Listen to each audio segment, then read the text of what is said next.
Inverteu? Tá bom. Uhum.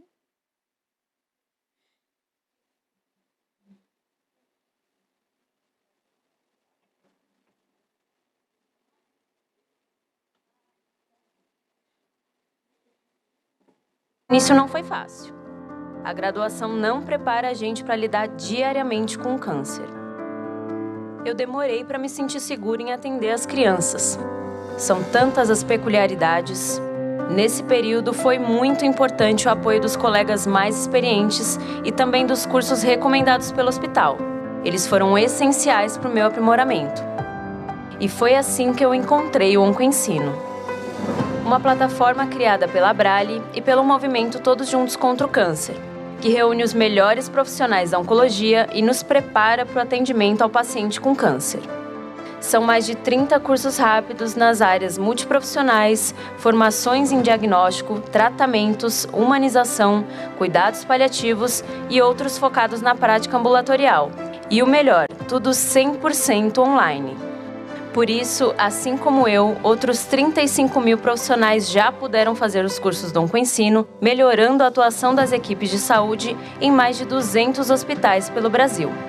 Terminando um curso, a gente recebe um certificado com selo de apoio educacional do Instituto de Ensino e Pesquisa Albert Einstein, que valoriza ainda mais a conquista e nos ajuda a evoluir na carreira ao lado de profissionais reconhecidos em todo o país. Com todos os profissionais de saúde que trabalham com oncologia pediátrica reconhecem a importância que iniciativas como o OncoEnsino têm.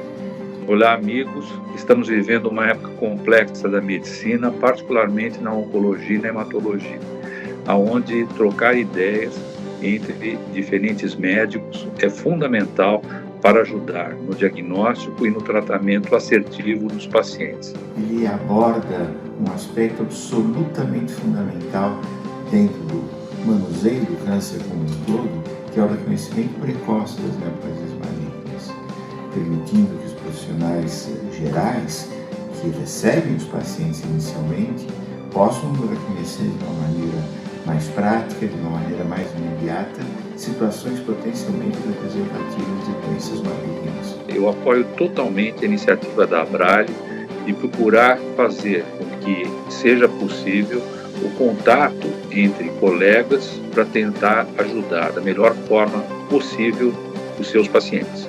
É por isso que todos nós, profissionais da área de oncologia pediátrica e de adulto, como disse, apoiamos iniciativas como o OncoEnsino.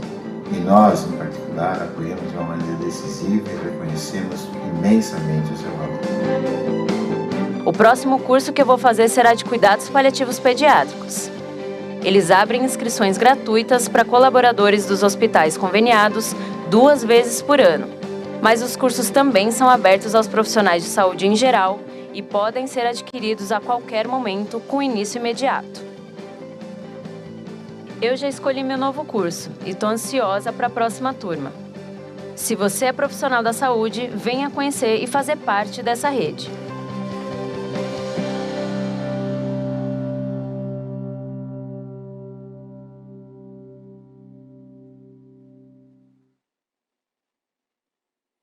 Boa tarde a todos.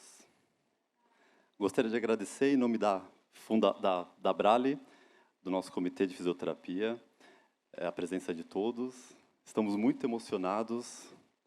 Para conhecimento de todos, hoje faz 10 anos do nosso primeiro simpósio, que foi realizado numa outra instituição. Então, é com enorme prazer, ainda mais agora, com a presença, com o modelo presencial. E agradecemos também quem está online. Obrigado pela presença de todos. Vamos dar início, então, apresentando a palestra da termografia na avaliação e prevenção de complicações pós-operatório, com a doutora Gabriela. Ela é fisioterapeuta pelo Centro Universitário de Belo Horizonte, especialista em fisioterapia dermatofuncional pelo COFITO e especialista em termografia aplicada ao movimento pela USP e mestre pela UFMG. Também teremos, em seguida, a apresentação da doutora Juliana Lenzi, a palestra Uso de LED como recurso terapêutico na radiodermite. Ela é fisioterapeuta especialista em oncologia pela BFO e saúde da mulher pela Abrafis, mestre e doutoranda pela Unicamp, autora dos livros Eletrotermofototerapia na Oncologia e Fotobiomodulação na Uroginecologia e Proctologia, editora TM Rever. Também teremos, em seguida, com a doutora Caroline Ribeiro, a palestra sobre gamiterapia do lúdico ao funcional.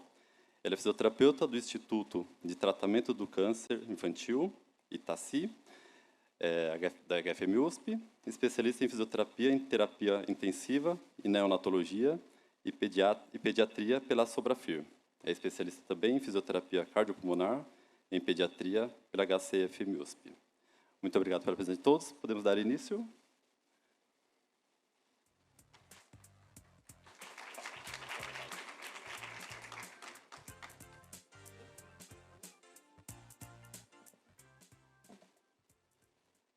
Boa tarde a todos. Primeiramente, eu queria agradecer o convite do Comitê de Fisioterapia da Abrale de estar aqui nesse evento tão especial. É a minha primeira vez aqui, eu estou encantada com a organização, com todos os participantes, e eu venho trazer para vocês um pouquinho do meu mundo, que é a termografia. Então, a palestra que a gente escolheu falar aqui hoje foi a termografia na avaliação e prevenção de complicações pós-operatórias. Eu gosto sempre de começar, quando eu falo de termografia, com esse quadro. O autor desse quadro, Robert Thom, ele foi feito em 1958, e ele fala sobre o início da medicina como uma ciência. Ali, à direita, como vocês podem ver, é Hipócrates. Ele relata Hipócrates avaliando um paciente. E a primeira coisa que um médico faz na antiguidade, quando ele começa a ter o contato com o paciente, é o toque. E esse toque, ele fala muito para a gente. Esse toque, ele pode falar sobre a dor que o paciente está sentindo, ele pode falar sobre inflamação, infecção, diminuição da circulação, e é basicamente isso que a termografia fala para a gente hoje. Eu vou fazer uma retrospectiva breve, porque falar dessa história ela é muito extensa, mas eu quero começar com o pai da termografia, que é o Dr. Ray Lawson. O Dr. Ray Lawson, ele é um médico cirurgião canadense, que ele nasceu em 1912. Ele começou a estudar muitos pacientes, naquela época, pacientes que eram oncológicas, com câncer de mama. E ele era um estudioso da época e ele queria métodos investigativos que não fossem apenas a cirurgia na hora de avaliar essa paciente, tratar essa paciente. Então, ele buscou formas de tentar identificar como que ele poderia melhorar a qualidade de vida dessas pacientes oncológicas. Então, ele criou um aparelho que chama ThermoScan, que é o primeiro aparelho que a gente tem de termografia, e ele é considerado o pai da termografia. Mas tem uma coisa que o Dr. Robert Lawson fala, Ray Lawson, desculpa, que a termografia ela não pode se basear em apenas um termograma positivo, porque ele pode ser falso negativo. E, provavelmente, todas as pessoas que já conhecem um pouco da termografia, elas sabem o preconceito que a termografia ela tem dentro da oncologia. E o que eu quero aqui é desmistificar isso um pouco para vocês. Então, a gente falou do pai da termografia e eu vou falar como que começaram as primeiras pesquisas em termo. O Dr. Ray Lawson ele percebeu que as lesões malignas elas eram mais quentes do que o restante do corpo. E a gente sabe que esse processo ele acontece pela neoangiogênese, por outros fatores inflamatórios também que tem ali naquela região. Então, com o crescente aumento do número de câncer de mama no mundo inteiro, já se falam em pesquisas, em artigos científicos, que eles falam que nós precisamos ter inovações científicas para melhorar esse fardo que é esse aumento do câncer de mama. Porém, gente, tem um detalhe. Fisioterapeuta não faz diagnóstico de câncer. Então, qual que é o objetivo da gente usar a termografia na nossa prática diária? É avaliar as complicações de cirurgias pós-operatórias que esses pacientes vão ser submetidos. Então, qual que é o conceito da termografia? A termografia ela vai ser um exame de captação da radiação infravermelha que vai mensurar e mapear indiretamente a distribuição da temperatura corporal e vai gerar imagens relacionadas à mesma. Então, a termografia nada mais é que um exame de captação da radiação infravermelha. ela não tem contato, ela não é invasiva, ela não tem radiação ionizante. Então, a gente consegue fazer em todo e qualquer paciente. A gente sabe que o centro termorregulador do nosso corpo é o hipotálamo. E o conceito básico para a gente entender o que é a termografia, ela é baseada na simetria térmica. Então, o lado do meu corpo direito ele vai ter que ser igual ao meu lado esquerdo em termos de temperatura. Quando nós temos uma assimetria, eu vou começar a perceber se existe aí uma patologia que precisa ser tratada ou não. Esse primeiro conceito, então, da assimetria térmica, ele pode se basear numa análise quantitativa, onde eu vou ter valores de referência considerados de até 0,3 normal, a partir de 0,6 fortemente sugestivo de eu ter uma alteração, e a partir de 1 grau a gente já contabiliza como uma anormalidade significativa, sendo que valores acima de 1 grau são prognósticos piores para o paciente. A gente tem análise qualitativa também. A análise qualitativa ela vai ser aquela primeira imagem quando a gente vê o paciente. Então, eu vou ter aquelas áreas mais quentes, que são as áreas vermelhas, por exemplo, nessa imagem que eu trouxe para vocês, do canto medial dos olhos, o vermelho é a temperatura mais quente que a gente tem no nosso corpo. O nariz é a mais fria nessa imagem, 25 graus, e a região malar, 30 graus. Então, no exame, no termograma, eu vou ter diversas análises da temperatura que eu vou fazer numa primeira imagem, só observando e depois colocando a temperatura para identificar se existe ou não alteração naquela região. E o que é considerado, então, o que a gente vai falar sobre uma complicação pós-operatória, que esse é o nosso objetivo aqui hoje. Como que a termografia ela pode interferir nessa conduta? Então, para começar, o que é o conceito de complicação pós-operatória? Tem um artigo, que esse artigo é um artigo brasileiro, um coorte, falando sobre as complicações mais comuns na nossa população. E o conceito dele é que a complicação é um desvio do pós-operatório ideal, clinicamente relacionado à cirurgia anterior, necessitando de qualquer intervenção ocorrida nos primeiros 90 dias após a cirurgia do tratamento oncológico. Então, basicamente, nós que somos profissionais da saúde, a gente sempre vai pegar um ou outro paciente que vai ter essa complicação pós-operatória. O que a complicação pós-operatória e a fisioterapia ela pode tratar? O primeiro, pelo menos nos meus casos, que eu pego muitas necroses, a gente tem. A gente vai ter também deiscência da sutura cirúrgica, a gente vai ter infecção, a gente vai ter o linfedema, a gente também vai ter o hematoma, a gente tem a inflamação, e a gente tem seroma e também dor. Tudo isso que eu listei aqui para vocês, todos esses a gente consegue avaliar com a termografia, tá? E quando a gente pensa, ok, termografia, às vezes é a primeira vez que vocês estão tendo contato com a termografia agora, outras pessoas já ouviram falar, mas a verdade é que a gente tem inúmeras publicações científicas e elas vêm crescendo ao longo dos anos. As primeiras começaram em 1961, com Ray Lawson, que é aquele médico canadense, e ela vem só nessa crescente, sendo que, nesse triênio de 2000 a 2023, nós tivemos 1.032 publicações científicas com o termo termografia. Então, eu quero trazer um artigo para vocês aqui. Quem tiver interesse, tem o QR Code que vocês podem baixar aí também, que é o valor da termografia dinâmica na cirurgia pediculada da artéria perfurante do retalho tóraco-dorsal de 2020, esse artigo. É um artigo que eu gosto muito de falar sobre ele, porque ele fala da importância da avaliação pré, intra e pós-operatória. Qual foi o objetivo desse estudo? Avaliar a utilidade da termografia dinâmica. Então, toda vez que eu falar que é uma termografia dinâmica, significa que eu tenho um teste provocativo, que eu quero ver a reação daquele corpo a um estímulo que eu vou dar. Normalmente, esse estímulo é um estímulo causado pelo frio, onde eu vou ter um estímulo simpático, e toda vez que eu tenho esse estímulo simpático, eu tenho uma vasoconstrição e, consequentemente, uma vasodilatação. Então, eu consigo ver perfusão daquele tecido que eu estou avaliando. Então, para avaliar mapeamento pré-operatório de perfurante e no monitoramento da perfusão intra- e pós-operatória dos retalhos pediculados tóraco-dorsais. Então, o pré-operatório, o que eles avaliaram? Qual foi o objetivo? Eles avaliaram pacientes que se submeteram a uma mastectomia e iam passar por reconstrução mamária.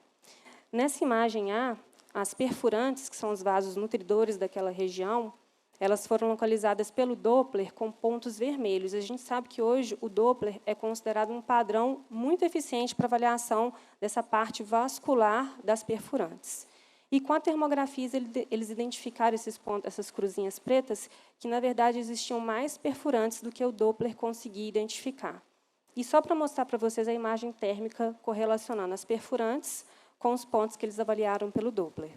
Então, essa primeira análise pré-operatória é muito importante. Pelo menos o que eu tenho feito muito são médicos que eles pedem, eles chegam com um pedido, os pacientes chegam com um pedido médico para fazer uma cirurgia de reconstrução, onde eu faço um mapeamento dessas perfurantes. Por quê? Se o médico, durante a cirurgia, lesar essa perfurante, o risco de ter uma necrose é muito grande. Então, quanto mais chance de preservar e quanto mais capacidade técnica a gente conseguir mostrar para o médico que está conduzindo ali aquela cirurgia, melhor vai ser. Então, eu falei do pré-operatório. Agora, eu vou falar do intraoperatório. A gente tem duas fases do intraoperatório. Então, aqui é um retalho isolado, né, da tóraco-dorsal.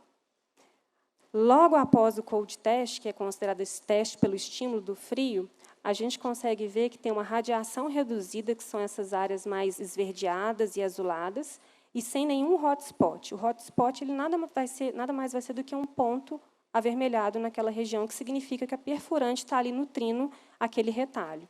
Só que eles esperaram 3 minutos após a realização desse cold test, e eles viram que começou a ter uma perfusão adequada e um aparecimento na extremidade proximal do retalho do hotspot. Isso é um sinal prognóstico positivo, ali no intraoperatório, de que esse retalho está sendo nutrido. E ali após o reaquecimento completo. Então, a gente vê uma discrepância grande da primeira imagem e após com o reaquecimento completo. No intraoperatório 2, o que aconteceu foi que eles rodaram esse retalho, e assim que eles rodaram, eles captaram uma imagem termográfica e verificaram que não estava tendo perfusão adequada. E, clinicamente, a gente não vê nenhum sinal dessa má perfusão. E aí, eles voltaram o retalho para a área doadora, fizeram um cold stress test, e, num primeiro momento, não tinha nenhum sinal clínico de perfusão que estivesse prejudicada. E aí eles esperaram mais um pouco, 2 minutos após a figura A, com o reaparecimento de novo desses hotspots. O que acontece quando o médico, às vezes, ele roda o retalho, é que pode ter tido uma torção, uma compressão, uma congestão. Então, às vezes, só de reposicionar esse retalho e voltar com ele para a região, ele tem uma perfusão adequada. E, no pós-operatório, o acompanhamento da paciente. Como a gente pode ver aqui, foi logo após a reconstrução, a gente já consegue ver clinicamente sinais de congestão venosa, e aí foi decidido, então, que faria a termografia para avaliar. Então, a gente tem um padrão hemogêneo, num primeiro momento, que ele é hiperradiante, que é um sinal prognóstico positivo, é o que a gente espera, mas foi feito o cold test para ver se isso se manteria. Depois do cold test, a gente espera que se mantenha da mesma forma ou até aumente. E o que aconteceu foi o contrário, diminuiu a perfusão. Com essa diminuição da perfusão, o que eles fizeram? Bom, vamos ter que reabordar essa paciente para ver o que está acontecendo pelo risco dela perder esse retalho. Então, eles fizeram, retiraram, trocaram.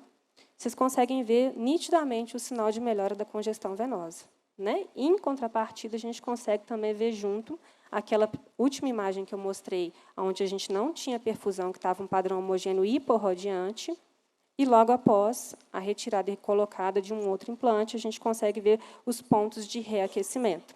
Isso é um fator prognóstico positivo para o nosso paciente no pós-operatório. A conclusão desse artigo foi que a termografia é um método excelente para avaliar o mapeamento de perfurantes no pré-operatório. Ele pode ser usado como monitoramento intra- e pós-operatório de perfusão do retalho, e ele fornecer informações mais precisas na circulação inadequada do retalho do que o julgamento clínico ou Doppler.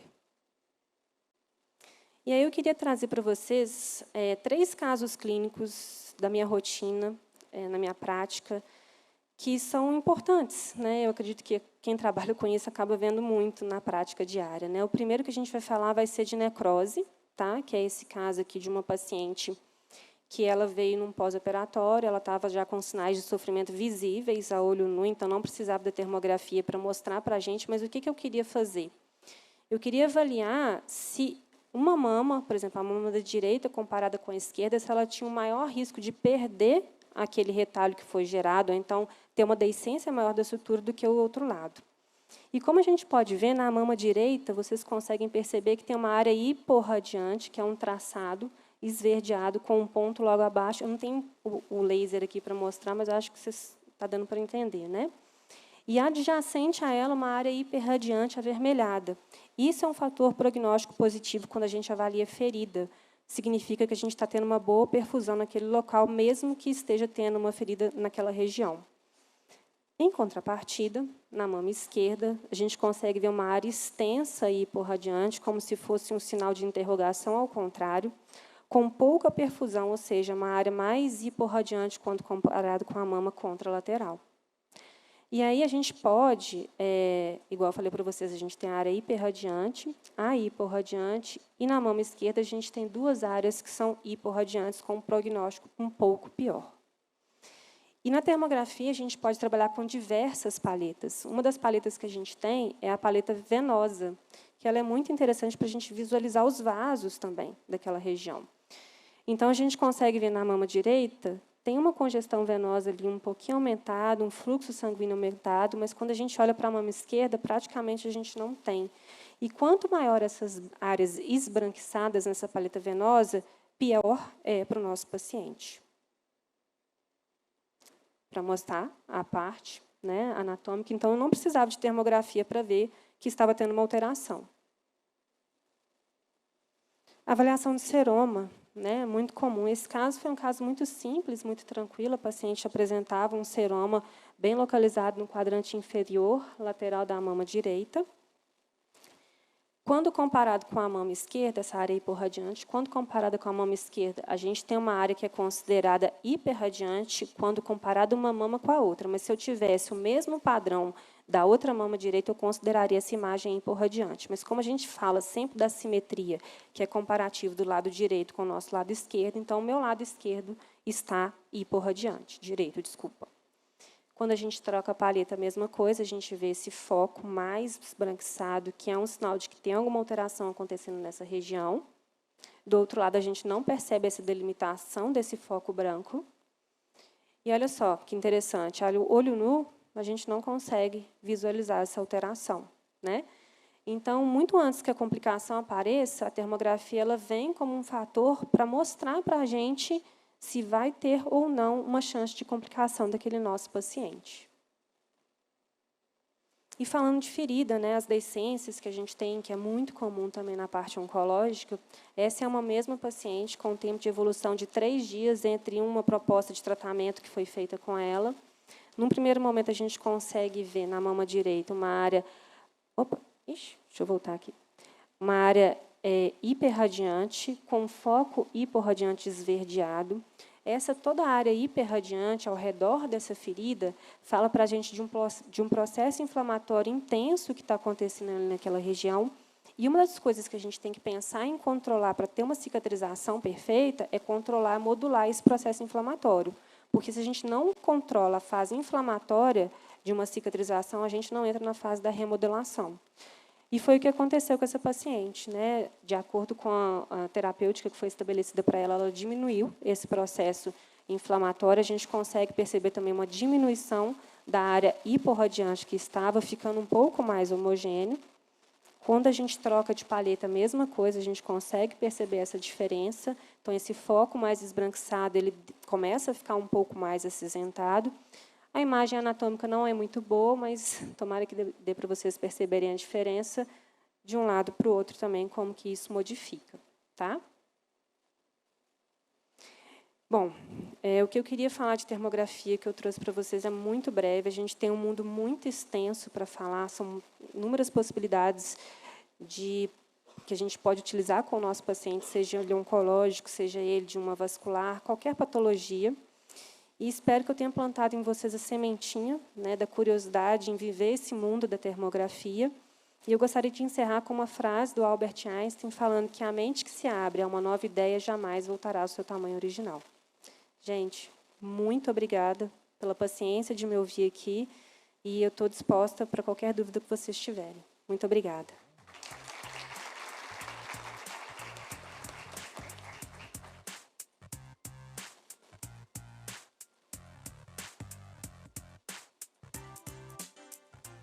Olá, boa tarde.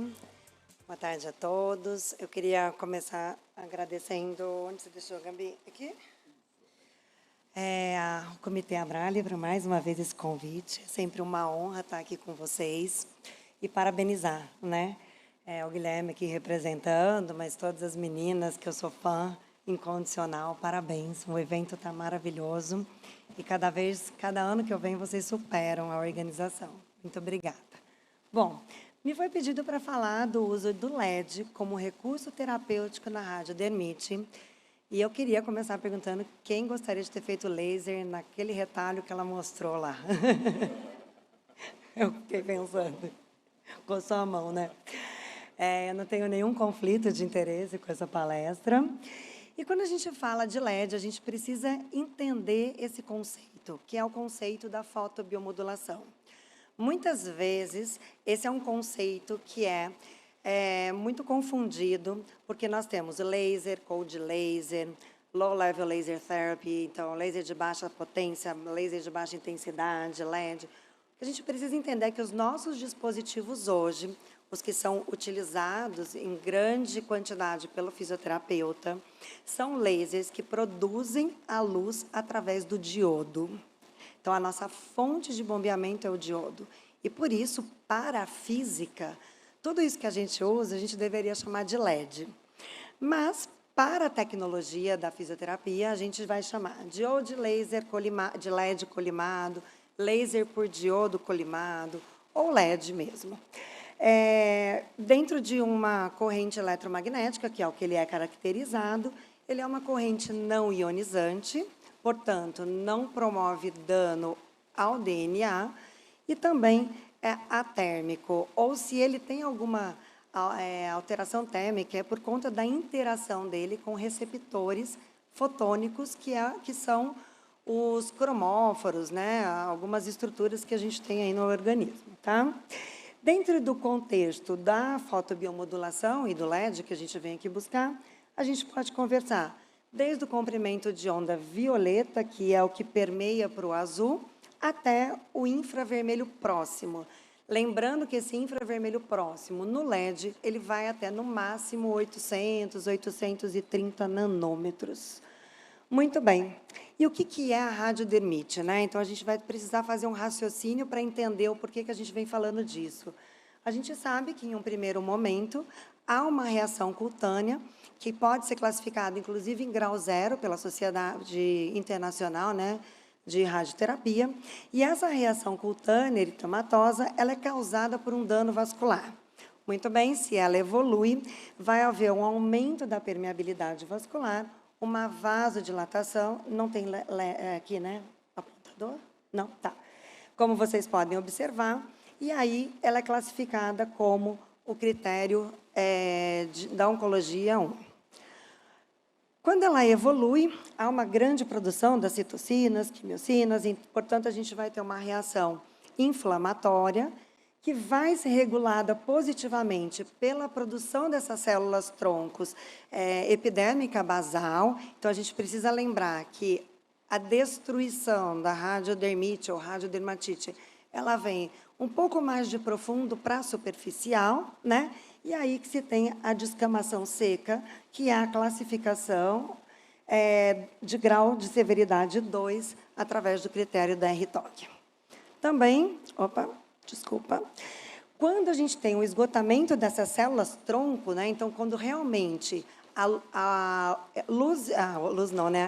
onda ionizante, que é a da radioterapia, ela destrói a ponto de não conseguir a repopulação dessas células, ela vai apresentar, então, o grau 3, que é a descamação úmida. O grau 4 também é considerado, mas ele é aquele que já coloca em risco a vida do paciente, que é a úlcera, hemorragia ou até a necrose. E o laser, ele vem sendo, né, o LED, a luz, a fotobiomodulação, ela vem sendo há mais de 40 anos estudada como um recurso terapêutico para mitigar ou mesmo prevenir os eventos adversos da terapia neoplásica. Portanto, diante da sua resposta metabólica, né, que é uma reação fotofísica, que vai gerar um processo anti-inflamatório, analgésico e cicatricial, essas três respostas elas já estão muito bem estabelecidas na literatura, se cogitou a ideia de utilizar para a radiodermite. Isso não é recente, isso já tem mais de 10 anos de estudo. E o que a gente sabe já da resposta biológica? Porque a gente precisa entender que há uma divergência na literatura. Se vocês forem buscar artigos in vitro, in vivo, né, em animais, temos artigos de proliferação de células e temos artigos de inibição.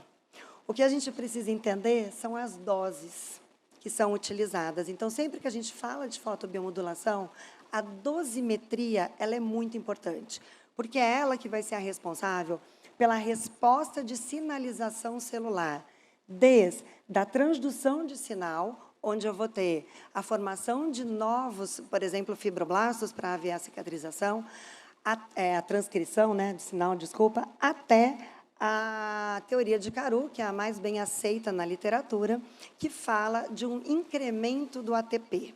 O que a Caru, então, né, explica nessa teoria?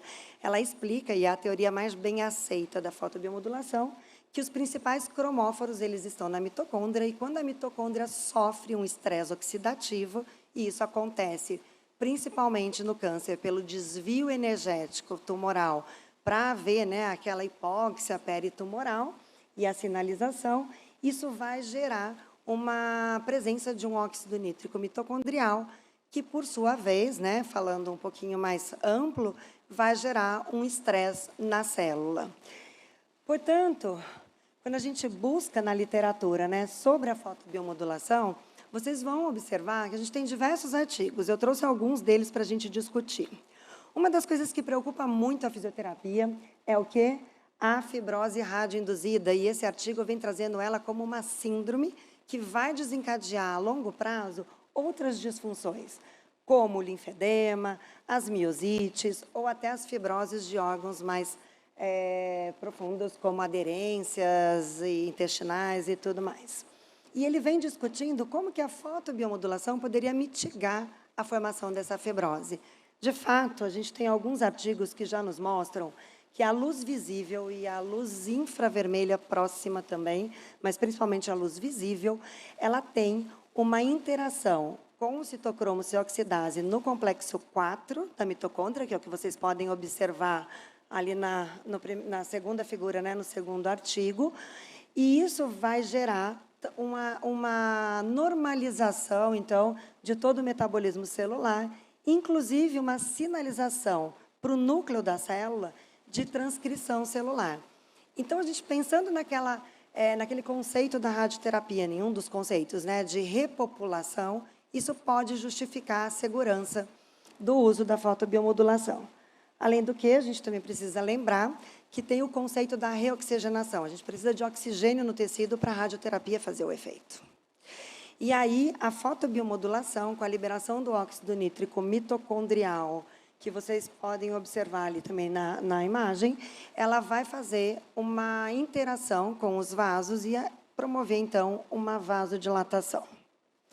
E aí eu trouxe aqui para vocês um artigo que acho que todos os colegas aqui, fisioterapeutas, já viram em algum momento, que foi um artigo que, sim, pode ter algum erro metodológico ali, de estatística, pequeno, foi um artigo com N muito pequeno, mas ele foi o primeiro artigo que nos chamou a atenção para uma mudança, porque até então se tratava muito a radiodermite já instalada. Então, olha, minha paciente já tem a lesão, agora vamos tratar. E ele veio trazendo um novo conceito com a equipe da Hobgins, né, que é uma fisioterapeuta belga, de utilizar a luz infravermelha de duas formas, uma como LED mesmo, né, que é a 808, e a outra com um laser. com 905, lembrando vocês que o 905 ele é pulsado e ele vai mais superficialmente por esse superpulso, né? E ela utilizou os parâmetros, então, aqui descritos, onde vocês podem observar que a gente tem, inclusive, uma frequência, né, um pulso de duração de 50%, quando fala do laser, porque ele é superpulsado e a gente precisa entender desses parâmetros, mais uma exposição de 4 joules por centímetro quadrado. E qual foi o desenho desse estudo?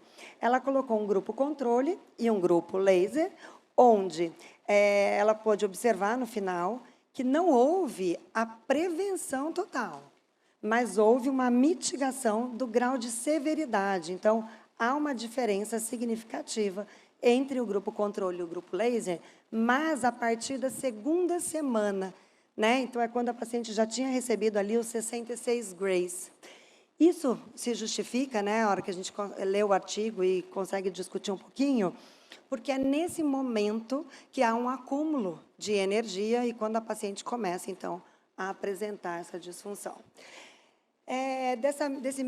Desse mesmo grupo, né, elas publicaram recentemente, até porque tem um follow-up muito importante, de 66 meses, é o primeiro artigo publicado pensando em segurança do paciente. Então, vamos acompanhar, né, em relação à radiodermite, um tempo mais longo e ver o que aconteceu. E eles observaram que não houve diferença significativa no tempo livre de doença entre o grupo controle e o grupo fotobiomodulação, assim com o hazard ratio, né, que vocês podem ver, de 2,045 e um P de 0,5, assim como não houve diferença também na sobrevida global. Pensando nesse aumento de sobrevida dos pacientes e não tendo diferença significativa, a gente pode concluir que a fotobiomodulação, né, não pode concluir totalmente, vocês vão entender por quê, mas ela é segura para as pacientes com câncer de mama. Esse aqui foi um relato de caso, a gente fez eu participei junto com a equipe da Oncodor, a gente fez uma revisão da literatura, porque esse era um paciente que estava com uma radiodermite severa, como vocês podem observar ali no dia 1, né, da aplicação da fotobiomodulação, e não tínhamos nada publicado na literatura com câncer anal. Então, depois de uma revisão da literatura, foi aprovado pelo Comitê de Ética a aplicação da fotobiomodulação e houve, em 6 sessões, uma resposta significativa. E só de mama, né? A gente vai falar, né? Não, a gente também tem pacientes de câncer de cabeça e pescoço. Nós precisamos recordar que há mais de 50 anos a fotobiomodulação ela é publicada, ela é estudada na mitigação da mucosite oral, que acomete muito esses pacientes com câncer de mama. Então, na tentativa de reduzir também a severidade da radiodermite, foi utilizado o mesmo protocolo, né, do grupo Transderm, inclusive a Robins, mais uma vez aparecendo, eu não sou amiga dela, mas um N pequeno, né, de 44, onde eles utilizaram os mesmos parâmetros, os mesmos aparelhos e a mesma dosimetria. E isso é muito interessante, porque nos começa a trazer um pouquinho mais sobre dosimetria, sobre dose. É isso que a gente precisa entender para poder falar de segurança, né, na aplicação da fotobiomodulação, do laser ou do LED na oncologia. E a resposta também foi significativamente interessante, né, cientificamente significativa, onde houve uma redução do grau de severidade, assim como de dor, no final do tratamento. Bom, e aí o que a gente tem de recomendação, né, para a gente ir partindo aí para finalizar sobre essa discussão. Então, a MASC, que é uma grande instituição, fez um consenso Delphi, baseado em recomendação, para saber o que tratar da radiodermite. Porque não há hoje um consenso ouro, né? Não há uma terapia ouro para se prevenir a severidade da radiodermite. Então, além de outras recomendações, como corticoides, barreiras de filmes, assim como os antibióticos, foi consenso que o laser ele deveria ser utilizado como prevenção no câncer de mama, mas em outros cânceres não tinha evidência científica para suportar. Isso porque a gente precisa lembrar que há uma grande diferença entre tumores, né, entre tipo de tumores, então os cânceres eles precisam ser estudados um a um. E também eles colocaram uma recomendação para o tratamento, mas eles não suportaram essa recomendação, porque para um consenso precisa ter 75% dos votos, né? Então, para quem não conhece, um consenso é reunido... Aqui foram reunidos 42 médicos para opinar sobre o assunto, mas apenas 74% concordaram para o tratamento, tá bom? Nós também temos, né, e é uma grande honra, porque o Brasil ele faz parte desse comitê, né, da UOLT, que é a Associação Internacional de Laser Terapia. Eu não sei se vocês sabem, mas nós somos o país que mais publica de fotobiomodulação e de laser terapia. E o que a UOLT recomenda, então, né, num painel de expertise de 2022? Ela concorda que ainda há um número inadequado de dados para a aplicação sem questionamento da fotobiomodulação. Mas ela recomenda uma fotobiomodulação com comprimento de onda visível, onde a irradiância de superfície, é aí que eu falo para vocês do parâmetro, tá? Precisa ser entre 10 a 150 miliwatts por centímetro quadrado. Lembrando que isso é a densidade de potência, ou seja, né, nessa densidade tem que ter um total de 1 Einstein, né? Lembrando que a fluência de fótons do Einstein, por exemplo, de 810, que é o infravermelho, é de 4,5 joules por centímetro quadrado. E eles recomendam de 3 a 4 vezes por semana, durante pelo menos 5 a 6 semanas, ou até que o benefício clínico seja visível. Também há uma recomendação do dispositivo de LED transcutâneo infravermelho, lembrando que ele pode ir até uns 800 nanômetros, né? Com 2 Einsteins, então ele precisa ser um pouquinho mais de energia, porque ele tem uma densidade de potência um pouquinho menor para o campo de tratamento, mas também de 3 a 4 vezes por semana, durante 5 a 6 semanas. Lembrando que essa recomendação é interessante, porque o paciente, normalmente, ele vai ter um tempo ali de 1 mês, 1 mês e meio de tratamento. E por que eles colocam até o benefício evidente? Porque, na prática clínica, o que a gente tem percebido é que parar de fazer a fotobiomodulação, assim que acaba a radioterapia, vai haver uma severidade da radiodermite. A gente precisa lembrar desse tempo pós-término de tratamento. Bom, e perspectivas futuras, né? O que a gente pode esperar? O comprimento de onda azul e o comprimento de onda verde, eles são mais energéticos do que o comprimento de onda vermelho e infravermelho. E isso parece ser interessante na prevenção de contaminações, de infecções, por conta dos micro-organismos e da colonização da pele, tá? Além disso, o infravermelho ele parece ser superior para a prevenção e para mitigar realmente a severidade da radiodermite. Eu queria agradecer mais uma vez, eu me coloco à disposição. Se alguém quiser essa aula, me pede por e-mail que eu envio, tá bom? Muito obrigada.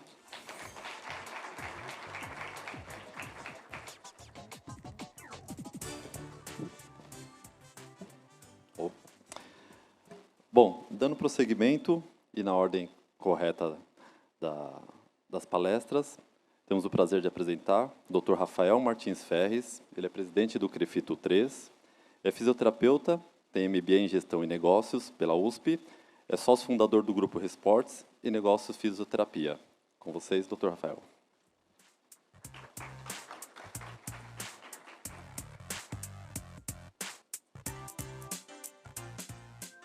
Esse aqui é meu passador, né? Bom, gente, primeiro, desculpe pelo atraso, mas nós estávamos em outro evento, conseguimos correr para cá. Eu tenho 2 desafios com vocês, né? Primeiro, ser posterior às professoras, e segundo, falar de teleatendimento, os aspectos legais do teleatendimento e das redes sociais. Espero que ninguém durma, não vai doer, e se vocês tiverem alguma dúvida, eu estou à disposição posteriormente. Nós temos 2 slides hoje. Se nós conseguirmos sair daqui entendendo esses 2 slides, para além do teleatendimento, para além das questões das redes sociais, vocês estarão preparados para enfrentar esses desafios que constantemente mudam. Esse aqui é o formato do tripé do profissional. Na verdade, tem fisioterapeuta, mas é do profissional da saúde atual.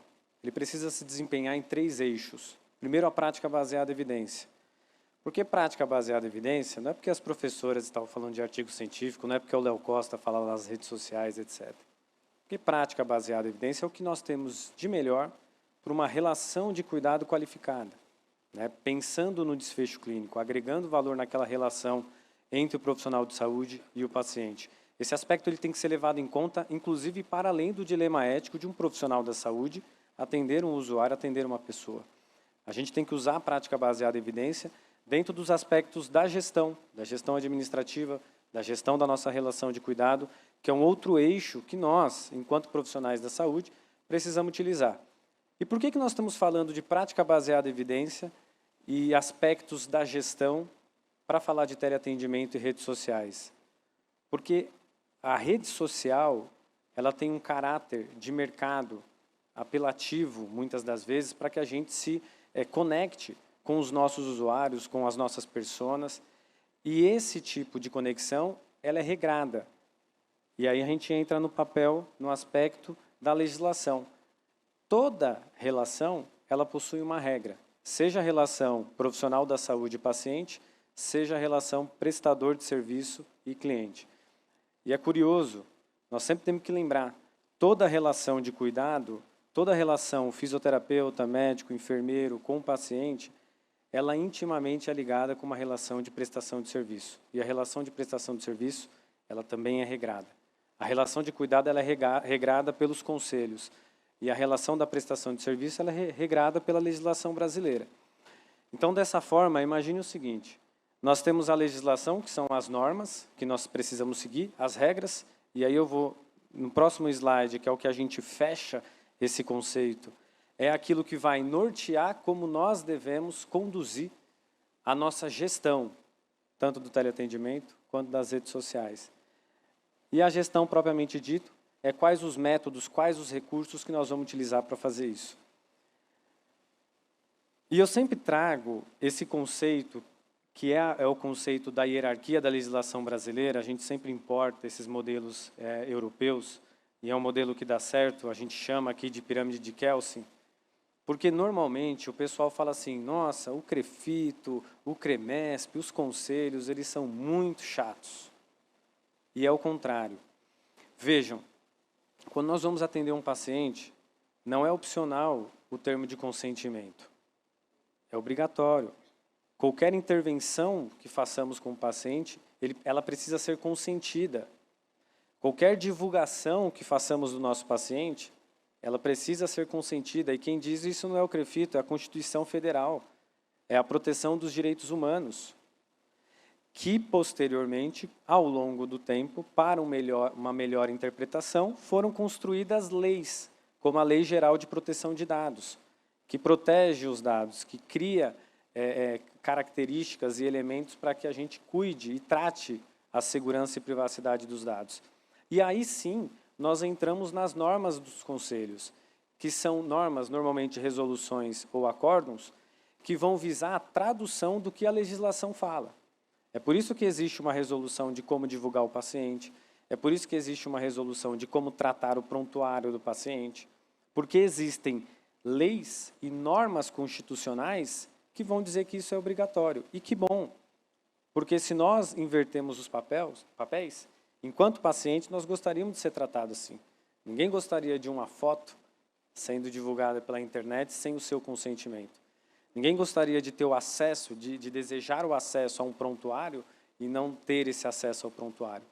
E as leis, elas vêm para que a gente possa conduzir uma norma geral e organizar a sociedade perante isso.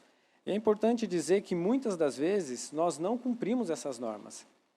E isso coloca a gente em risco. Eu ouvi algumas vezes o mitigar risco.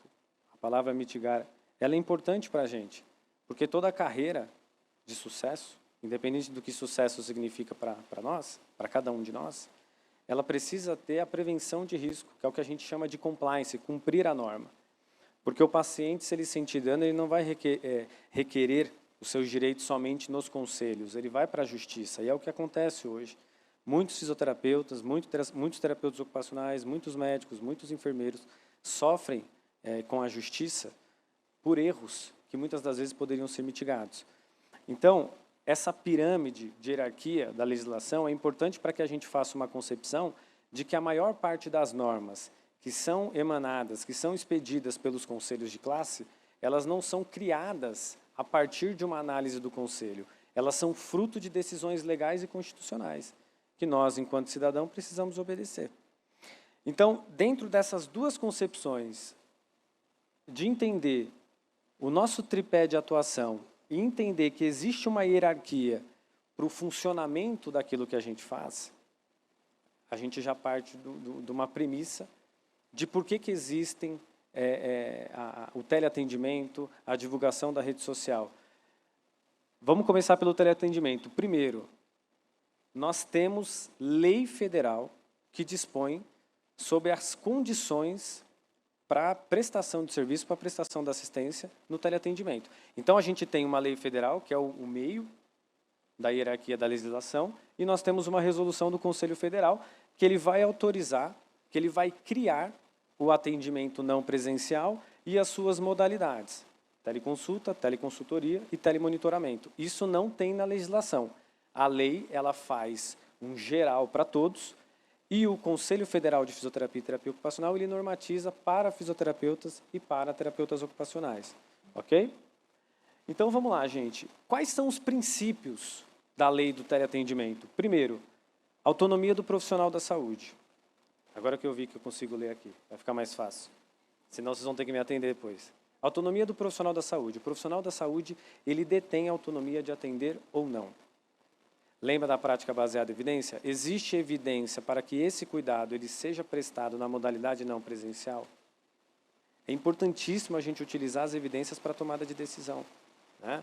Segundo, consentimento livre e informado do paciente. Isso tanto para divulgação dele, quanto para ele concordar ser atendido online. Ser atendido de forma assíncrona ou assíncrona. Ok? Segundo, direito de recusa do atendimento. O paciente ele tem direito de recusar o atendimento online e ser atendido presencialmente. Ok? E dignidade e valorização do profissional da saúde. Isso é importante porque a gente sabe que com o teleatendimento abre-se brecha para que se construam os atendimentos em massa, que muitas das vezes a gente inclusive reproduz presencialmente isso, e a gente precisa ter um controle para que isso não seja construído dentro da nossa relação de cuidado. Assistência segura e com qualidade ao paciente. De novo, a prática baseada em evidência. De novo, a legislação balizando essa relação de cuidado. Se não tem consentimento do paciente, se não tem evidência para aquela relação, olha o risco que nós estamos impondo naquela prestação de serviço, naquele atendimento, né? Confidencialidade dos dados. É muito importante isso. Tem um caso, eu não vou contar muito o caso para vocês, que eu tenho 20 minutos, mas tem um caso super interessante de um fisioterapeuta que recebeu prescrição e ele não gostou daquela prescrição de outro profissional, tirou uma foto e colocou no grupo de WhatsApp da região, dos profissionais da região. Outro fisioterapeuta trabalhava com esse profissional que fez a prescrição. E falou assim, pô, estão falando de você lá no grupo. Printou a tela, mandou para o profissional em questão. Resumindo, confidencialidade dos dados. Lá tinham dados sigilosos do paciente, diagnóstico, CID, prescrição terapêutica e etc. E também do médico, dados não autorizados. Esse profissional ele sofreu um dano moral e agora está para o conselho fazer a avaliação ética dele. Então ele perdeu na justiça, porque o direito à privacidade ele não é uma norma só dos conselhos, é uma norma geral para a sociedade inteira. Né? Então assim, a gente tem que ter muito cuidado com os dados que a gente trabalha. Inclusive, tem gente que compartilha paciente pelo WhatsApp, né? Tem que tomar muito cuidado com isso. Os dados precisam estar seguros e dentro da Lei Geral de Proteção de Dados. Promoção da universalização do acesso aos brasileiros, isso é um conceito que se aproxima dos princípios do SUS. Sempre nós atuarmos com base na nossa finalidade, no caso da fisioterapia e terapia ocupacional, aquilo que o Decreto-Lei 938 promove, e responsabilidade digital. E é importante, gente, porque nós, enquanto profissionais da saúde, enquanto profissionais liberais, que diferem de autônomo, o profissional liberal é aquele que detém o saber do fazer com exclusividade, ou seja, fisioterapia é privativa a fisioterapeutas, medicina é privativa a médicos, enfermagem é privativa a enfermeiros, terapia ocupacional a terapeutas ocupacionais. Isso é ser profissional liberal. Você, eu como um profissional liberal, nós temos assegurados o direito de fazer ou não aquele ato, de prestar ou não assistência dentro do teleatendimento. Nós, como profissionais liberais, a gente precisa cuidar dessa relação de cuidado e ter a tomada de decisão. Não é chefe administrativo, não é a organização do processo de trabalho, é o profissional que tem autonomia de definir ou não. Obviamente, ao recusar, você tem que refutar com argumentos evidenciados. E perante ao CREFITO, como que a gente vê o teleatendimento dentro do Conselho, dentro do sistema COFITO-CREFITO? Primeiro, sempre basear-se em evidência. Essa é uma questão indiscutível. E a gente tem 3 modalidades básicas e 2 formas de trabalhar. A primeira modalidade eu já trouxe para vocês, a teleconsulta, telemonitoramento ou teleconsultoria. As formas síncrona ou assíncrona. Eu posso estar ao vivo com o paciente ou não posso estar ao vivo com o paciente. Então, vamos lá. A teleconsulta, ela é propriamente aquele registro clínico que vocês vão fazer. É o que normalmente a gente já faz ao longo das consultas presenciais. O telemonitoramento é quando o paciente ele entra em monitoramento. E aí você faz aquele monitoramento constante dele, periódico, com certa periodicidade. E a teleconsultoria é quando se reúne, normalmente são gestores que fazem. Hoje, em UTIs, a gente utiliza muito isso. Você tem uma central que presta consultoria para diversas outras UTIs, não só do Estado, mas a nível Brasil. Então, existem profissionais que são autoridades naquele setor, naquele eixo de relação de cuidado, que vão fazendo discussões para a tomada de decisão mais assertiva da equipe. Então, você tem esses 3 tipos de modalidade e pode fazer de forma síncrona ou assíncrona essas relações de cuidado. E redes sociais? Para eu ir entrando, não sei se eu tenho muito tempo ou pouco, eu estou avançando bastante. Vamos lá? Dá, né? E redes sociais? Mesma coisa, gente. Nós temos uma lei federal que desburocratizou, em 2019, essa relação. Os conselhos não deixavam ter as fotos antes e depois, e etc. Era uma norma que, para a gente, ela engessava demais a atuação do profissional. Mas, em 2019, nós tivemos o decreto da Lei de Liberdade Econômica, que proibiu que fizessem essa restrição aos profissionais. Então, a partir disso, em junho de 2021, o COFITO, Conselho Federal de Fisioterapia e Terapia Ocupacional, expediu uma resolução orientando, na verdade, normatizando, para que orientasse como fisioterapeutas e terapeutas ocupacionais podem fazer a divulgação. Então, é uma interpretação da legislação de uma forma pragmática dentro da ótica da fisioterapia e terapia ocupacional. E aí, o interessante é que autoriza a divulgação de imagem, texto e áudios relativos aos procedimentos. Tá? Então, não são só fotos. E quais são as regras para que isso funcione? Primeiro, tudo que você divulgar tem que ser autêntico. E hoje nós estamos numa época de filtro, agora de inteligência artificial. Não pode. Você precisa utilizar, o que você for divulgar tem que ser autêntico dentro da forma que você captou. Você precisa ter autorização prévia do seu paciente. Isso é muito sério, gente. Isso é motivo de muitas decisões judiciais desfavoráveis para profissionais de saúde. Os pacientes, eles exigem que você, minimamente, tenha um termo de consentimento. E em todas as publicações, isso aqui, basicamente, ninguém faz, né? Mas é importante fazer, que é regra. Em todas as publicações, nome e o número de inscrição, além da data do procedimento. Isso é muito importante fazer. Porque muitas das vezes a gente executa um procedimento e depois de um tempo ele tem um efeito e a gente reduz para vender o sensacionalismo, o que é proibido, inclusive. Então nós temos que tomar muito cuidado. E o que é infração? O que não pode fazer? Ou o que se tornará uma possível infração? Primeiro, não seguir as regras de proteção de dados e de como fazer a divulgação desses pacientes. E utilizar de ato de publicidade sensacionalista, o que promove cura, né, cura infalível. A gente não pode, como profissional de saúde, isso rompe qualquer dilema ético nosso, qualquer limite ético, nós prometermos a cura, né, até porque Nós precisamos ser sempre usuário centrado, não profissional centrado. Então, esses 2 pontos, eles são considerados muito graves. Primeiro, desrespeitar a norma e um outro ponto, ser sensacionalista ou prometer cura infalível. Isso sempre teve. E para chegar na minha conclusão, até para a gente ter um tempo para fazer uma discussão, as leis, elas mudam. A legislação, ela muda. E ela muda porque a sociedade muda. E ainda bem, porque os direitos, eles mudam. Nós conquistamos mais direitos enquanto pessoas, enquanto minorias, muitas das vezes. Nós avançamos nos direitos. E a legislação, ela precisa se organizar para fazer um direcionamento normativo de uma cidade, de um país. E é por isso que nós temos essas normas. E muitas das vezes os profissionais, eles têm resistência de se adequar às normas.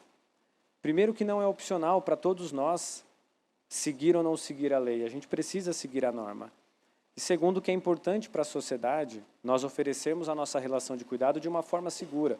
E essa forma segura, ela está próxima, ou ela está dentro do que a gente chama da prevenção de risco, do compliance.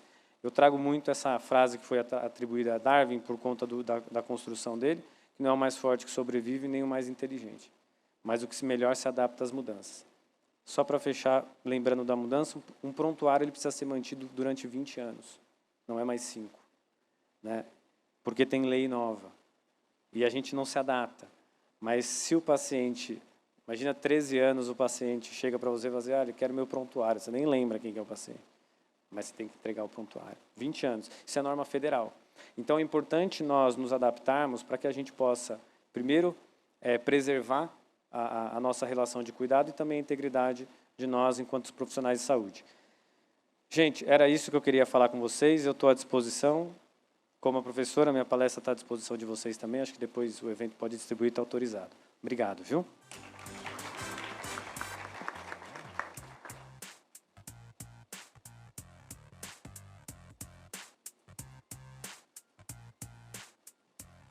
Olá, boa tarde. Eu, primeiramente, gostaria de agradecer ao Comitê de Fisioterapia da Abrale pelo convite e pela oportunidade de falar um pouquinho sobre uma das coisas que eu mais gosto, que é a game terapia. Então, eu vou falar um pouco da game terapia, do lúdico ao funcional. Então, primeiro, a gente tem que falar que o câncer é o principal e o grande problema, é um sério problema de saúde pública. Ele afeta tanto aspectos físicos, psicológicos, tanto como socioeconômicos. É a segunda maior causa de morte no Brasil e no mundo, mas que nessa geração os pacientes estão sobrevivendo muito mais. E nesses sobreviventes tem várias comorbidades. Então, pela duração do tratamento, as terapêuticas utilizadas como quimioterapia, radioterapia, ela pode ter diversos efeitos colaterais e toxicidades, como dor, fadiga, perda de força muscular, perda de músculo mesmo, alterações cardiorrespiratórias, alterações psicológicas, como medo, depressão, ansiedade, porque tanto na pediatria como no mundo adulto, esses pacientes são retirados de sua rotina. No adulto, eles têm que sair do trabalho para fazer o tratamento, e as crianças são retiradas da escola, da rotina familiar. Então, é complicado para esses pacientes também inserirem no mundo hospitalar, onde tudo é de acordo com o horário do hospital. Ah, vamos comer esse horário, vamos tomar injeção esse horário, vamos fazer tudo esse horário. Então, eles são retirados da dinâmica deles e inseridos em uma dinâmica totalmente diferente.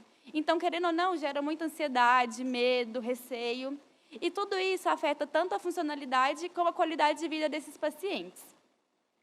E o câncer e a reabilitação? Antigamente, falava-se muito que o paciente oncológico deveria ficar na cama em repouso, não poderia fazer exercícios físicos, deveria ficar sem gastar energia. Mas agora a literatura mostra que a atividade física nesses pacientes é extremamente fundamental, porque ele auxilia tanto no controle das toxicidades, auxilia no efeito, na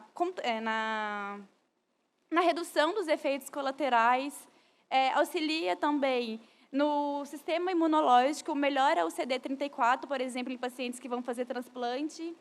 E, dentre a atividade física, a gente tem a realidade virtual, que tem se mostrado muito útil nessa reabilitação. Ela auxilia a realidade virtual tanto na parte do condicionamento físico, como no ganho de ADM, ganho de força, e ela tende a tornar as terapias mais dinâmicas e menos tediosas, menos repetitivas. Por exemplo, em pacientes que precisam ganhar ADM, como fazem a cirurgia da retirada da mama e têm muita dificuldade de levantar a mão. Então, elas precisam ganhar ADM. E, às vezes, fazer o movimento, levanta o braço, de resistência, precisa fazer. Mas, às vezes, para esses pacientes, é algo muito repetitivo. Então, a realidade virtual vem para ganhar um pouco disso. De forma mais lúdica e divertida, fazer esse paciente conseguir ganhar e ter conseguir fazer maior a fisioterapia. Então, o que é a realidade virtual? A realidade virtual surgiu lá na Segunda Guerra Mundial, com os simuladores de voo, em que os soldados eram colocados em uma sala de projeção e colocados lá numa simulação de voo. Depois surgiu, em 2006, a Wii-terapia. A game-terapia mesmo, o nome de game-terapia surgiu em 2006, no Canadá. O que significa, então, a game-terapia? É o uso do videogame, dos jogos virtuais, no tratamento de diversas patologias. Então, o que é a realidade virtual? É uma abordagem entre o usuário e uma interface computadorizada que envolve, então, uma simulação tridimensional de imagens, seja ela de um determinado ambiente, cenário, atividade. E essa simulação oferece ao paciente, ao usuário, efeitos tanto visuais, sonoros, também como táteis, proprioceptivos. Então, a realidade virtual atua principalmente em 2 sistemas, que é o visual do feedback, que eles observam bastante, e o auditivo. Mas também pode atuar no tato, na propriocepção, nas informações vestibulares, por exemplo, na transferência de equilíbrio, na transferência de descarga de peso, de antero-posterior, de lateral-lateral, e também estimula habilidades e conhecimentos intuitivos. E na realidade virtual também a gente consegue utilizar a dupla tarefa, que é exigido na maioria das atividades de vida diária. Então, por que é importante fazer o treino de dupla tarefa? Porque tudo que a gente faz atualmente, seja para andar, a gente está andando, mexendo no celular. A gente está prestando atenção, fazendo outra coisa. Então, para todos os tipos de pacientes, e até mesmo para a gente, é importante ter conhecimento, cognição para fazer essa dupla tarefa. E ela pode ser tanto dupla tarefa motora como cognitiva. Então, isso vai gerar uma maior independência nas AVDs, em comparação apenas com estímulos motores próprios.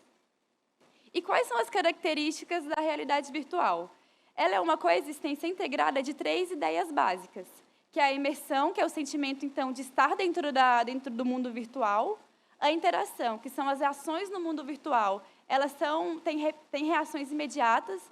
Então, lá dentro do videogame, o paciente está levantando o braço, então vai ter repercussão também no mundo físico. E o envolvimento, que é o grau de motivação e engajamento desse paciente. Então, quando a gente for indicar a game-terapia, for realizar a game-terapia, a gente precisa saber que precisa de jogo certo para saber se esse paciente vai ter motivação suficiente para jogar ou não. Então, a gente tem diversos tipos de realidade virtual. Uma delas, e que tem surgido grandemente agora, é a realidade virtual imersiva ou aumentada, que mais ou menos é o óculos de realidade virtual, o capacete. Então, nele é uma sensação de imersão completa. O usuário é transportado dentro de dispositivos multissensoriais, então como o capacete, o óculos, essas salas de projeções, às vezes luvas, e ela provoca, então, uma presença integral de estar dentro do mundo virtual. A gente também tem a realidade virtual não imersiva ou de simulação, que são os videogames, o Nintendo Wii, o Xbox. Então, é um tipo de interação em que o paciente é parcialmente transportado para o mundo virtual, mas ele se sente ainda no mundo físico. Então, é através dos controles, do monitor, da televisão. E temos também a realidade virtual de projeção. O paciente, então, o usuário, está fora do mundo virtual, mas ele é projetado dentro da televisão ali. E nele, ele consegue captar a imagem do usuário projetada também na tela do mundo virtual. Essa imagem é da Webcam Mania, que tem vários jogos que a gente consegue, através de um monitor, de um computador, de uma webcam, através até mesmo do aparelho do Kinect, transmitir, projetar a nossa imagem para dentro dessa tela. E nele tem diversos jogos que a gente consegue tanto utilizar membros superiores como membros inferiores. Então, quais são os aparelhos utilizados na realidade virtual? Eu vou falar só dos principais, que é o Nintendo Wii, que foi tudo o que começou a game-terapia, o Xbox Kinect, o PlayStation Move e o óculos de realidade virtual imersiva. Então, entre eles, existem diversas diferenças. No Nintendo Wii, a gente também tem um feedback visual e imediato. Então, tudo que a gente faz no mundo físico se assemelha lá no mundo virtual. O Nintendo Wii, diferente do Kinect, do Xbox Kinect, ele precisa de controles que têm sensores de movimento, e esses sensores exigem grandes movimentos. E, além disso, ele também tem o Balance Board, que é a plataforma de equilíbrio. E nessa plataforma exige tanto descarga de peso, como transferências de peso lateral como antero-posterior. Esses aqui são 2 vídeos nossos lá do Itaci, de crianças nossas. Essa menininha jogando Just Dance, observe a amplitude dos movimentos. Então, precisa de grandes movimentos, além disso, melhora o condicionamento físico, melhora a força, melhora a ADM. E, além disso, é divertido. Então, a gente tenta trabalhar isso como algo adjuvante à nossa terapia também. Opa, peraí. E esse outro garotinho é jogando na plataforma. Deixa eu ver se vai. Que esse é um jogo, então, de esqui, que ele tem que equilibrar e levantar. Então, trabalha equilíbrio, trabalha força. Temos também o Kinect, então, o Xbox 360 com o Kinect, que, diferente, então, do Nintendo Wii, ele não precisa de um controle. O paciente é transportado, é projetado também para a televisão. A diferença entre o Nintendo Wii e o Kinect é que, no Nintendo Wii, o paciente se sente mais seguro, porque a nossa presença lá dentro do videogame, segurando o paciente, não vai ser interpretada pelo videogame. Já no Kinect vai. Então, quando a gente tenta segurar, o paciente precisa de apoio, o Xbox Kinect não é tão útil, porque a nossa imagem vai aparecer no videogame, o que vai atrapalhar também com o jogo. E esse aqui é um paciente em internação jogando. Um jogo de carro que ele precisa também fazer movimentos amplos, de levantar o braço, como pular para acelerar o videogame. Acho que se você fizer assim com a mão, ó, você pega o outro. Tenta se movimentar mais, Vini. Baixou. Precisa ter equilíbrio, precisa ter força para conseguir. Pega mais. Isso, aí. Dá uma puladinha para acelerar o negócio. Quer ver, ó? Vamos ver. Então, ele vai pular, o que vai fazer ele ganhar tudo aí, isso. Olha lá, o carro acelera e ele ganha tudo isso. Força de uma forma lúdica e divertida. E temos também o óculos de realidade virtual, que agora, depois dessa pandemia, surgiu bastante, né? Porque os pacientes ficaram muito tempo na UTI, muito tempo internados, fracos. Então, o que a gente poderia fazer para tirar ele desse mundo da UTI, desse mundo de hospitalar, para conseguir fazer algo mais dinâmico? Esse vídeo é do Fisioprecoce, que é um Instagram que eu gosto bastante, que eles utilizam bastante no tratamento desses pacientes. Então, ele está ganhando força de membros inferiores, fazendo a bicicletinha dele, observando a praia, andando na Paulista, por exemplo, fazendo algo divertido. E quais são os benefícios, então, da realidade virtual? A prática e a repetição desse movimento, então, de forma lúdica, não fica tedioso, não fica cansativo para o paciente. Então, tem a melhora da propriocepção, da coordenação motora grossa, fina, fortalece a musculatura num todo, de acordo com o exercício que você escolhe, seja membros inferiores, membros superiores, estimula, então, a atividade cerebral. Existem alguns jogos, por exemplo, do Nintendo Wii, que o paciente tem que fazer descarga de peso anterolateral e laterolateral, que ele precisa, além de ter esse controle de equilíbrio, somar 10. Então, ele tem que bater nos numerozinhos para ele conseguir somar. Então, são 2 atividades ao mesmo tempo. Aumenta, então, a capacidade de concentração e de equilíbrio, aumenta, então, a capacidade de locomoção, de amplitude de movimentos, e, além disso, é algo lúdico, que melhora o humor e reduz os estresses dos pacientes. A game terapia, então, ela pode ser utilizada em qualquer momento do tratamento, desde quando o paciente descobre o câncer até a fase ambulatorial. Pode ser utilizado na UTI, em internação, ambulatório. Então, é algo bastante lúdico. E a gente tem alguns artigos falando, então, sobre a game terapia no câncer. Esse artigo é de 2022, fala sobre os efeitos do exercício na função física e na qualidade de vida de pacientes com câncer de mama com linfedema. Então, é um estudo randomizado com 60 pacientes, e eles comparam o treinamento de realidade virtual com exercícios resistidos de gravidade. Nesse, eles separaram em 2 grupos, o Kinetic, que fez exercícios baseados, então, na realidade virtual, e o grupo de exercícios com resistência. Mas os 2 grupos realizaram drenagem e as manobras de descompressão. E eles observaram que eles tiveram diferenças estatisticamente significativas na melhora da dor, num questionário de incapacidade, em que o paciente, nesse questionário, Eles falam se o paciente conseguia fazer algumas atividades, levantar o braço, melhora a ADM do ombro, a dor corporal e melhora a saúde geral no total. Isso para o grupo Kinect. A gente também tem outro estudo, esse é uma revisão sistemática com meta-análise, que eles avaliaram também o efeito da realidade virtual na função física, cognitiva e psicológica de pacientes com câncer. Foram incluídos 17 estudos, que tiveram, no total, 799 pacientes. E neles também foram super significativos, que observaram que melhoraram a dor, a fadiga, a ansiedade e melhoraram a qualidade de vida desses pacientes. E essa é uma revisão de literatura brasileira, em que eles observaram alguns jogos em pacientes oncológicos. Então, existem vários artigos que mostram que a realidade virtual no mundo oncológico é bom. A área da saúde, então, tem sido um importante campo de aplicação da game terapia, porque ele consegue simular atividades reais que seriam difíceis de ser percebidas no mundo real e traz benefícios tanto na funcionalidade quanto na qualidade de vida desses pacientes. Então, a intervenção por meio da game terapia, apesar de ainda ter poucos estudos, por ser algo, desde 2006, algo ainda meio recente, eles observaram que tem impactos muito positivos na diminuição da ansiedade, da depressão, no nível de fadiga associada ao câncer e aumenta a funcionalidade dos pacientes oncológicos. São as revisões bibliográficas. Muito obrigada. Se alguém quiser também a aula, pode pedir que já está liberada. Muito obrigada.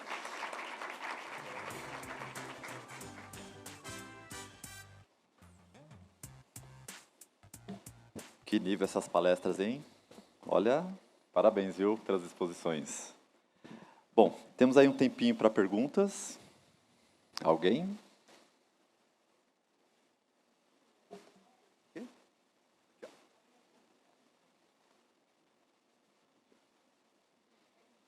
Aqui, ó.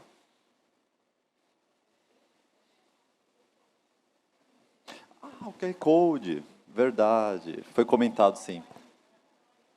Por falar em inovações tecnológicas, o QR Code para isso, podemos fazer dessa forma.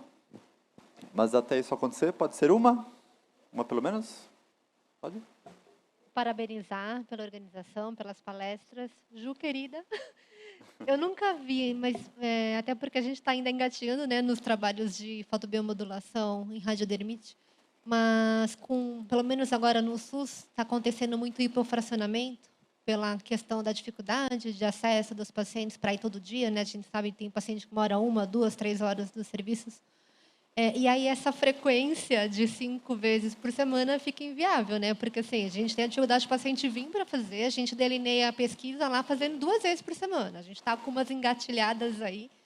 Vai ser o doutorado da Amanda, vai ter uma. Mas o hipopopulacionamento, primeiro, você já viu algum estudo falando em diferença de incidência de radiodermite em mama, na fracionada e na hipofracionada? E algum estudo específico para hipofracionada eu nunca vi. Você conhece algum?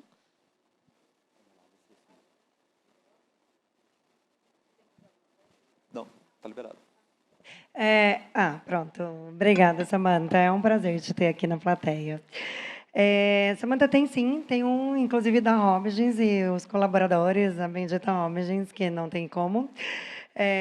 Ela fez em hipofracionada, que a gente tem o menor índice de radiodermite. No entanto, ela conseguiu também comprovar que o uso da fotobiomodulação na hipofracionada é seguro, porque ela fez um follow-up um pouquinho menor, mas fez. Agora, comparando a radiodermite da hipofracionada com a convencional, eu nunca li. Uma boa pergunta essa. A gente sabe que a incidência é menor, mas o que eu vejo na prática clínica é que a hipofracionada, no finalzinho, ela dá aquele boost dela lá e as pacientes têm uma radiodermite mais agressiva. E, em relação ao número de vezes, é impossível na rede particular também, tá bom? É uma realidade que eu tenho. Foi a recomendação da Walt, mas a gente precisa lembrar que grande parte dessa recomendação foram nos estudos da Hopkins. E, embora seja muito interessante, uma pessoa está tão dedicada, né, e é o pós-doc dela, por isso ela é tão dedicada a isso também, a gente precisa lembrar que ela usa umas doses muito baixas em relação a uma realidade que a gente pode colocar um pouco mais de energia e espaçar um pouquinho mais o tempo. Tá? Não é uma crítica que eu faço a ela, não. mas é uma situação que a gente consegue regular. Então, na prática clínica, eu uso uma energia um pouco mais alta, uma densidade de potência mais alta também, a gente adora, né? Uma densidade um pouquinho mais fechada, para conseguir espaçar. Então, eu tenho pacientes, por exemplo, que vêm uma vez por semana, e você já consegue ver uma redução. Tem mais uma aqui. Boa tarde, parabéns pelas palestras. Minha pergunta é para você, Gabriela. Gostaria de saber se tem alguma evidência ou a sua avaliação na prática clínica em relação às áreas de edema da termografia, visto que o edema ele é superficial também ali na hipoderme. Se você tem alguma referência e a sua opinião, se essas áreas congestionadas e edemaciadas, como fica na termografia essa avaliação?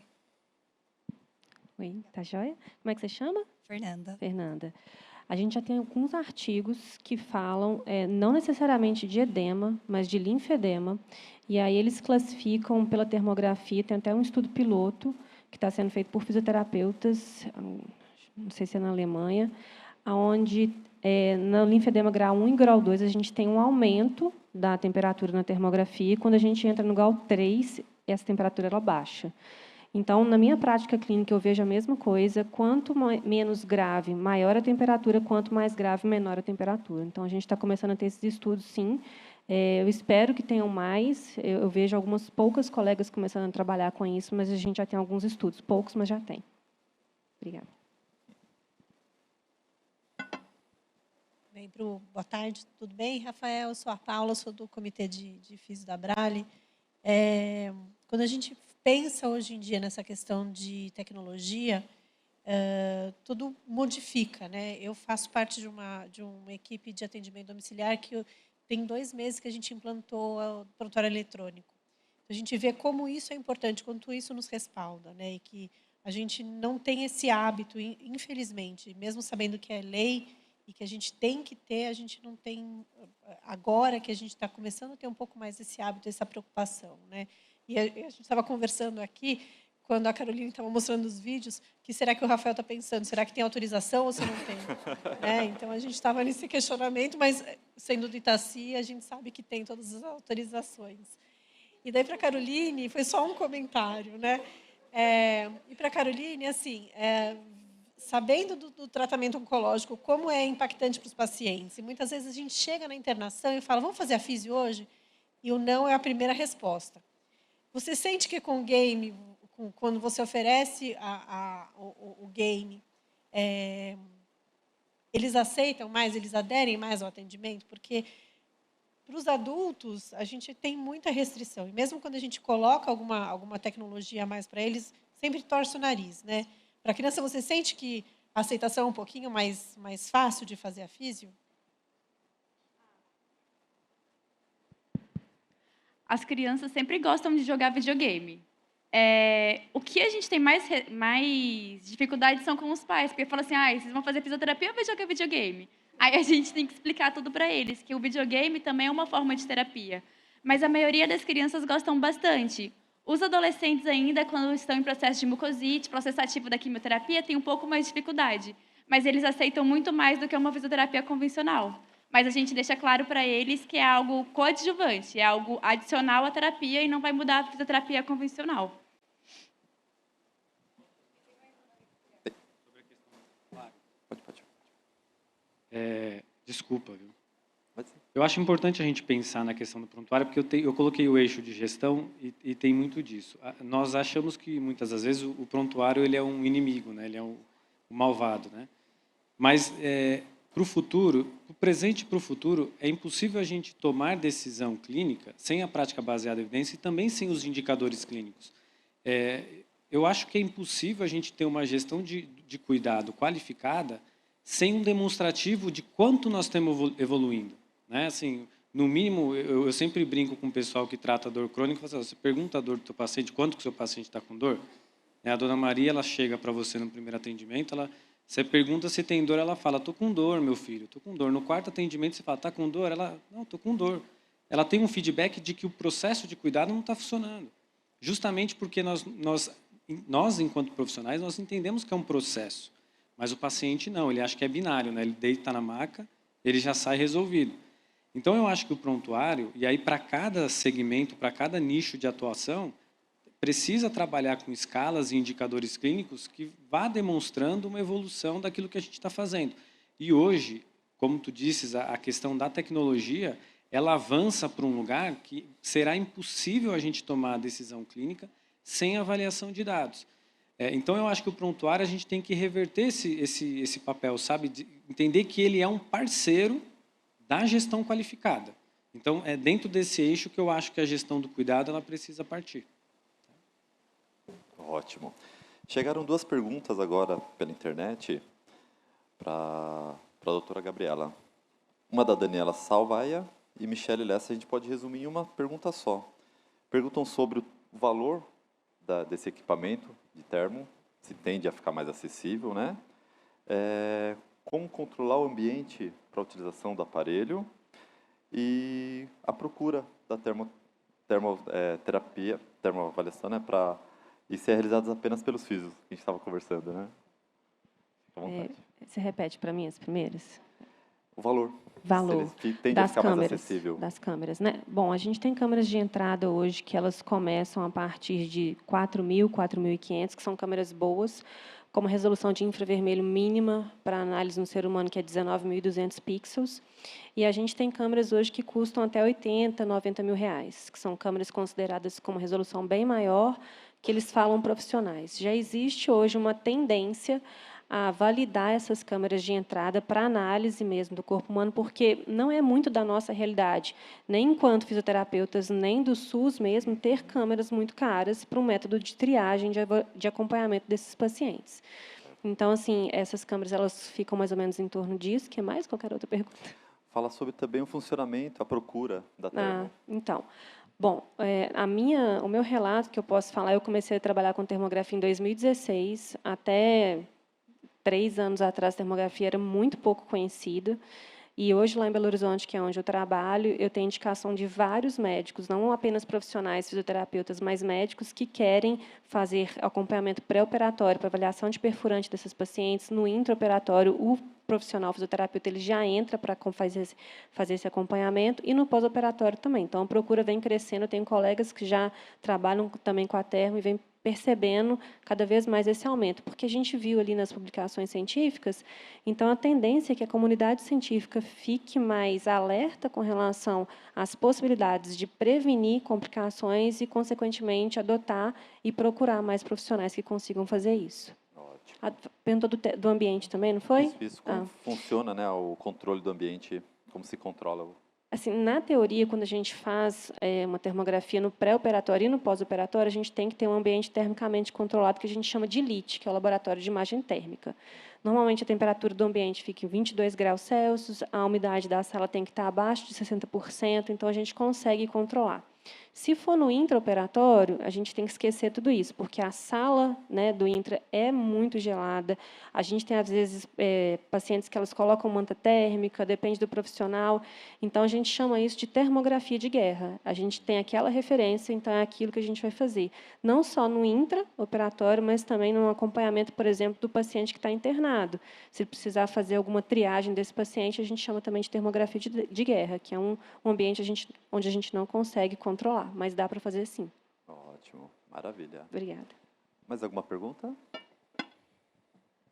Eu acho que é importante, Gui, só complementar com uma coisa, até porque o painel é de inovação, tecnologia, incorporação, e diante da pergunta das meninas, né, sobre custo, a gente precisa começar na fisioterapia e entender um pouquinho o que é custo.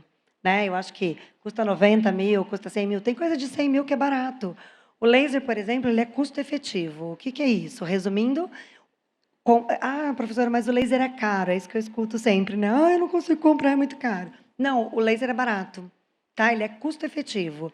Inclusive, a gente já tem estudo publicado desse custo-efetividade. Então, o que importa, né, e o que sempre as alunas me buscam, é isso. O que importa para o gestor é a efetividade em cima de um custo barato. Então, não é só o valor do aparelho, é um estudo muito mais aprofundado que precisa ser discutido muito na fisioterapia. Eu acho que é o próximo passo que a gente precisa começar a dar aí, só para a gente fechar essa parte de tecnologia, né, que é importante. Maravilha. Para encerrar, gostaria de saber, na visão de vocês, colegas envolvidos pela tecnologia, como vocês enxergam a chegada da inteligência artificial? É um tema que está muito em evidência ultimamente, né? A gente vê difundido amplamente na imprensa. E como a gente pode utilizar isso a nosso favor, no sentido de caracterizar o paciente, personalizar esse paciente a nosso favor? O que vocês estão acompanhando, o que vocês esperam disso? Bom, existe um site, o Will Robots Take My Job, ele faz uma avaliação do risco de automação e substituição das profissões por inteligência artificial. Ele baliza pelos Estados Unidos, é norte-americano. A fisioterapia, em 2 anos, saiu de 2% para 5%. A terapia ocupacional está 0 ainda, né? Mas o que eu entendo é que a tecnologia ela é muito importante e ela força. Ela não vai pedir permissão, ela vai simplesmente existir. E aquilo que é básico, aquilo que o processo de trabalho ele precisa ser automatizado, ele precisa ser reduzido o custo, será substituído, inevitavelmente. Então, é por isso que o profissional, como o Darwin traz, ele precisa se adaptar, porque a tecnologia não substitui o profissional. A tecnologia, ela rompe a barreira velha, e velha não é de idade, velha é de prática, né, para o novo. E aí a gente vai ter que entender o que é o novo, porque é uma página em branco, a gente não sabe o que vai ser amanhã. Né? Então, eu acho que a inteligência artificial a gente não conhece ainda, eu acho que é muito cedo para ter uma avaliação concreta de quais são os impactos, mas ela vai impactar. Né? Eu acho que a tecnologia ela já fez diversas alterações na nossa rotina, e a inteligência artificial ela simplesmente vai se relacionar com o paciente e te entregar um paciente pronto. Talvez até com uma avaliação, com uma anamnese, antes da avaliação física, obviamente, até melhor do que nós possivelmente poderíamos fazer. Então, é um desafio enorme. Eu acho que é importante. De informações, né? Acho que é isso, é usar junto. Que é o que a gente faz no dia a dia, ali na unha, buscando informação no prontuário, exames. Eu acredito nisso também. Mais alguma colocação? Não? Não quer falar? Eu falo, então, acho que é importante, que é o que a gente tem discutido e ouvi muito na abertura do Congresso, né? Que é como nós podemos ter o atendimento de equidade com esses pacientes. E eu acho que a inteligência artificial vai nos ajudar a chegar nessa equidade de alguma forma. Ela vai contribuir, sim, para esse ganho. Mas a gente tem que tomar muito cuidado, como ele disse, né, é uma página em branco. Então, já existe um estudo que mostra alguns erros possíveis, né, de diagnóstico e de anamnese. Mas, sim, e existem estudos que mostram o cruzamento de dados, muito importante, né? Você já vira esse paciente pronto, ele já vem com uma possibilidade de melhor tratamento. Ótimo. Bom, mais uma vez, obrigado pela presença de todos. Obrigado pela presença ilustre de tantos profissionais renomados. Antes de encerrar, eu gostaria de dar um lembrete. É um jantar beneficente que ocorre todos os anos, né? Aqui da Brale. Será no dia 4 de outubro. Tá? Quem tiver interesse, pode buscar aqui no stand da Brale para adquirir os ingressos. Tá bom? Então, não percam. Hoje foi apenas o primeiro dia do nosso simpósio. Amanhã temos mais 2 painéis pela manhã. Não percam. Amanhã também estará imperdível. Tá bom? Mais uma vez, obrigado pela presença de todos. Uma ótima noite.